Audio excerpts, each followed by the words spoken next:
E aí, pessoal, tudo bom? Hoje nós vamos conversar sobre como identificar se o problema do paciente é uma condição grave. Para isso, nós utilizamos algumas perguntas específicas, onde na terapia manual nós caracterizamos como red flags.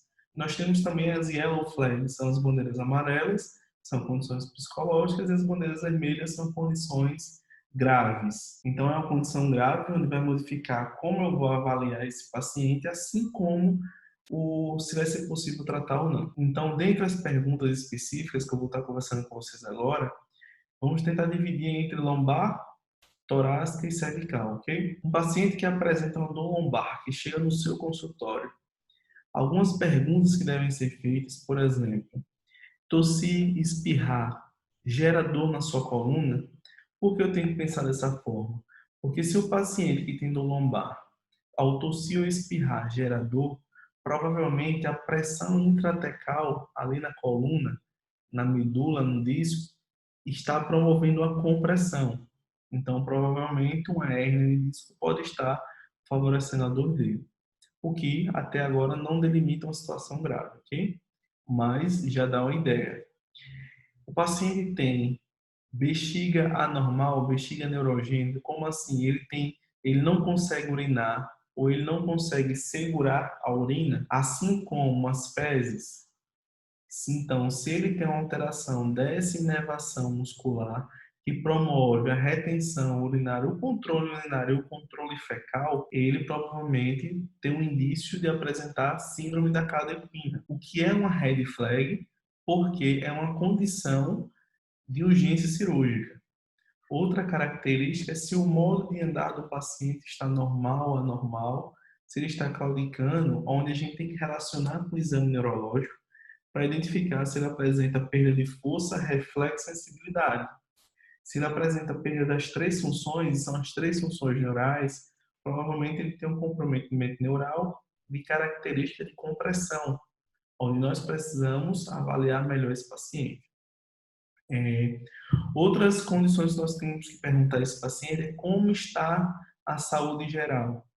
Se ele vive muito adoentado, como é que está sistemicamente, né? Se ele é hipertenso, diabético, se ele tem tido muitas doenças e, principalmente, se ele apresenta um histórico de câncer. Outra pergunta muito importante é como está o sono dele? Ele acorda à noite por causa dos sintomas ou ele se mexe, dói e ele acorda? Então tem que perguntar, paciente, você acorda de noite por causa da dor? Aí muitos pacientes, não, eu me mexo e dói. Porque se o paciente acorda à noite por causa da dor, ele já tem um sinal inflamatório. Então, paciente que acorda à noite por causa da dor, todos os movimentos dói. Você pede uma flexão de tronco, dói. Extensão, dói. Rotação para um lado, rotação para o outro, inclinação para o lado, inclinação para o outro. Todos esses movimentos promovem dor na coluna, provavelmente é uma dor inflamatória. Se a dor for no mesmo local, o mesmo padrão de dor em todos os movimentos, provavelmente é uma dor inflamatória. Então, você tem que respeitar essa dor inflamatória. Agora, se ele apresenta, que nem eu falei antes, alteração de bexiga, de esfínteres, provavelmente é um quadro de cauda equina, onde provavelmente vai ser cirúrgico. Já o paciente que tem um histórico de câncer e esse câncer é relacionado à coluna lombar, você não deve mexer e encaminhar ele ao médico também, ok? Cirurgias recentes de pequeno ou grande porte relacionadas à coluna é interessante para ver se tem alguma relação com essa cirurgia ou se a cirurgia gerou algum trauma na coluna e por isso ele está com dor, certo?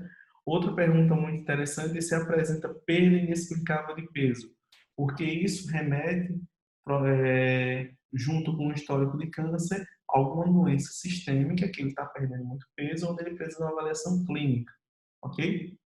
Se tem um histórico de trauma e até mesmo se há alterações importantes no exame de imagem. Eu não digo espondilolistese, eu não digo hérnia de disco, nada desse tipo. Eu digo traumas, como fraturas. Eu posso dizer que já atendi pacientes com dor lombar, onde o paciente chegou para ser avaliado e durante a avaliação eu percebi que ele apresentava esses sintomas, né? Dor noturna, todos os movimentos doíam, não tinha histórico de câncer, tinha perdido peso associado ela associava muito essa perda de peso a um regime, mas a perda de peso era muito grande. Não tinha alteração do esfíncter e, no entanto, quando foi solicitado o exame de imagem, foi visto que esse paciente apresentava um câncer de pulmão que já tinha sofrido metástase para a coluna e estava na lombar, ok? Então, temos que ter bastante cuidado e seguir essas perguntas, ok? Quando a gente pensa na coluna torácica, nós seguimos o mesmo padrão, só que nós temos perguntas específicas para a torácica, como, por exemplo, você apresenta dor ao tossir, ao respirar provavelmente ao respirar tem um grande movimento de costelas. Então, será que ele tem alguma lesão de costela? Essa dor é constante? Tem histórico de trauma? Tem histórico de câncer? Você sente parestesia aí nos membros inferiores, pensando em torácica, ou dependendo do nível, em membro superior? Não é? Já que o plexo braquial vai até T1, então de T2 para baixo, você sente dormência em membro inferior, então perda inexplicável de peso, dor noturna, dor constante, dor a todos os movimentos, e respirar fundo dói. Então são perguntas associadas, são perguntas interessantes para que você tenha um certo limite no seu tratamento, ok? Para diferenciar se é uma situação grave ou é uma situação inflamatória. Também posso citar outro exemplo de um paciente que chegou para ser atendido e ele estava com metástase na torácica, junto com isso várias fraturas por acunhamento, onde chegou e relatou que pegou um vaso de concreto e girou o tronco. E após isso, muita dor na torácica e parestesia para os dois membros inferiores. Aí você pensa logo, faz logo as perguntas, né? Dor noturna ele presente. Tem dor noturna. Respirar dói sim. Tossir dói. Ele diz, Ave Maria, dói muito. Então, são condições importantes. E aí, aos movimentos, todos os movimentos doíam. Então, ele tinha uma condição inflamatória, onde, associado a isso, eu precisava fazer um teste de fratura. Então, vocês conhecem o teste de percussão, onde nós colocamos 2 dedos na região e fazemos pequenas percussões. E essa percussão pequena já gerava dor. E ele chegou caminhando normal no consultório. No entanto, apresentava parestesia bilateral. Ele me mostra a ressonância e fala que foi avaliado por um profissional onde tinha lá uma hérnia L5-S1 posterolateral à esquerda. Gente, uma hérnia para gerador na coluna, para justificar a parestesia, teria que ser uma hérnia central, porque iria comprimir a medula e iria irradiar para os dois lados. A hérnia do paciente era posterolateral esquerda, como ia gerar um comprometimento igual dos dois lados, dos dois membros inferiores. Então, não tinha como. E subitamente, agudamente, dormiu bem e já amanheceu depois do estalo que ele sentiu na coluna, na rotação de tronco, ele já ficou com uma parestesia. Foi feito um exame apenas da lombar, não foi investigada a torácica desse paciente. A lombar nada justificava o padrão de dor. E o profissional disse que a causa seria essa hérnia lateral esquerda. No entanto, com essas perguntas, com essa avaliação, solicitei, pedi que o paciente levantasse da maca e que ele fosse direto ao hospital e fizesse um raio-x da coluna torácica. Chegando lá, foi visto realmente que existiam fraturas por acunhamento na torácica e ele foi indicado a vir a Aracaju, em oncologista, onde foi realmente diagnosticado metástase na coluna torácica. Quando nós pensamos em pacientes cervicais, nós temos que ter algumas perguntas específicas, como sua dor cervical, ela vem acompanhada de tontura? Sua dor cervical, ela vem acompanhada de zumbido? Alteração de fala? Alteração de visão? Vertigem? Então, todos esses sinais que eu acabei de falar são sinais que podem ter associação com o sistema nervoso central. Isso quer dizer que pode ser um problema vascular, então o pescoço dói junto com a reação do sistema nervoso central. Pode ser algo vascular ou algo neurológico com compressão importante. Então, artéria vertebral, o próprio plexo cervical, medula. Então, eu tenho que saber associar e até um problema no cérebro, né, no sistema nervoso central diretamente. Então, eu tenho que fazer essas perguntas para associar. Essa dor cervical é acompanhada desses sintomas? Se o paciente diz que sim, que apresenta dor constante, entre outros, que eu já citei para vocês, então, realmente, esse paciente precisa de uma avaliação médica. Não adianta você querer fazer muita coisa, manipular. O indicado é que tem um exame de imagem nesse caso, certo? Então, resumindo para vocês, inclusive eu já atendi uma paciente, que estava fazendo o exercício de cabeça para baixo, onde ela apoiava a cabeça no chão, levantava o tronco e retornava a cabeça ao chão. Paciente magra, com pouca massa muscular, pescoço bem fininho, delgado. E aí, no outro dia, ela amanheceu com torcicolo e chegou ao consultório. Então, essa paciente, quando ela chegou, comecei a fazer perguntas. Ela disse que a dor, que conseguiu dormir à noite e quando acordou não conseguiu levantar da cama. Pela manhã, para levantar da cama, ela teve que fazer um colar cervical com a mão no pescoço e realizar um impulso para frente e levantar da cama. Achei estranho, ou seja, a cabeça dela não aguenta nenhuma carga. E ela disse um fator muito importante. E quando fez isso para levantar, sentiu uma irradiação por todo o corpo. O que é que você pensa? Medula. Então, houve alguma lesão aonde essa medula está em sofrimento, em compressão. Ela foi dirigindo até o consultório, chegou no consultório, eu pedi que ela deitasse. Quando ela deitou, que eu comecei a avaliar a cervical, eu percebi que existia uma instabilidade muito dolorida, ela não suportava nenhuma movimentação. Ajudei ela a levantar, ela disse que na hora que eu estava ajudando ela, ela sentia irradiar por todo o corpo, então eu pedi que ela se dirigisse a uma urgência ortopédica naquele momento. Ao chegar na urgência, foi feita uma ressonância e foi visto que ela, durante o exercício de compressão na cervical, no apoio, ela conseguiu explodir o disco vertebral. Então, o disco vertebral explodiu, estourou. E aí, na ressonância, mostrava uma vértebra juntinha da outra, com ausência de fratura, mas uma vértebra juntinha da outra.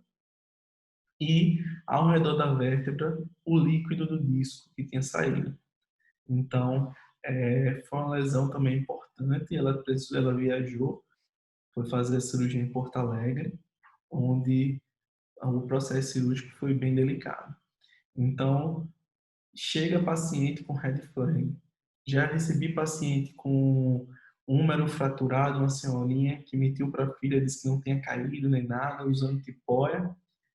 E aí, quando eu olhei a tipóia de lado, o principal sinal de fratura de membro superior e inferior é a presença de hematoma, né, de fratura. Quando eu olhei a tipóia, ela tinha um hematoma de fratura. O que é esse hematoma? Um hematoma mesmo, roxo ou avermelhado, com ondulação na região de fratura. Perguntei a ela se ela depois de quando iniciou esse quadro, se ela conseguia mexer o braço, sustentar o braço. Ela disse que não, que doía muito. Ela foi até uma urgência, realizou um raio-x e um ultrassom, e o médico viu que realmente tinha uma fratura e ela foi direto para o centro cirúrgico, porque a parte óssea fraturada, né, estava próximo do contato da artéria braquial, ou seja, ela podia ter uma hemorragia. Então, já imaginou se nós tiramos essa tipóia dessa paciente para avaliar? Então, temos que ter cuidado, certo? Então, resumidamente, perguntas importantes. Alteração de sono por causa da dor, alteração de saúde geral, perda de peso inexplicável, dor constante, todos os movimentos geram dor, histórico de câncer e histórico de traumas. Bexiga e fezes, o controle alterado, então tudo isso, zumbido, náusea, alteração de visão, alteração da fala, respirar, dói, são sintomas, são sinais que promovem uma piora dos sintomas e com isso leva a crer que o paciente ele pode estar com uma situação grave. Essa situação ela pode ser uma situação grave ou pode ser inflamatória. Sendo uma situação inflamatória, nós vamos realizar condutas mais simples, condutas mais de liberações musculares, mais leves, para que tire essas tensões e consiga melhorar e tratar a distância, né? Liberar um quadril onde o paciente está com dor lombar inflamatória, tratar a distância, liberar a musculatura escapular para um paciente que está com inflamação na cervical. Nós devemos ir tratando a distância e não mexer no local inflamado.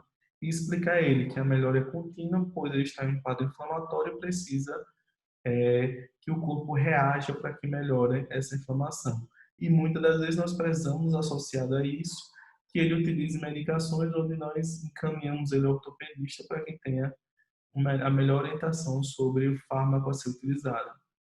Já o paciente que apresenta sintomas, sinais graves, como caldequina, que é a perda urinária fecal, um câncer gerando a dor, você não vai dizer que ele tem um câncer, né? Se ele tem um histórico de câncer e essa região que ele está sentindo a dor tem relação, então você vai encaminhar ele para o médico dele, certo? Então, a partir disso, nós conseguimos ter condutas direcionadas se nós devemos atender de forma leve uma inflamação ou se nós devemos encaminhar e não devemos atender esse paciente e ele vai entender muito bem.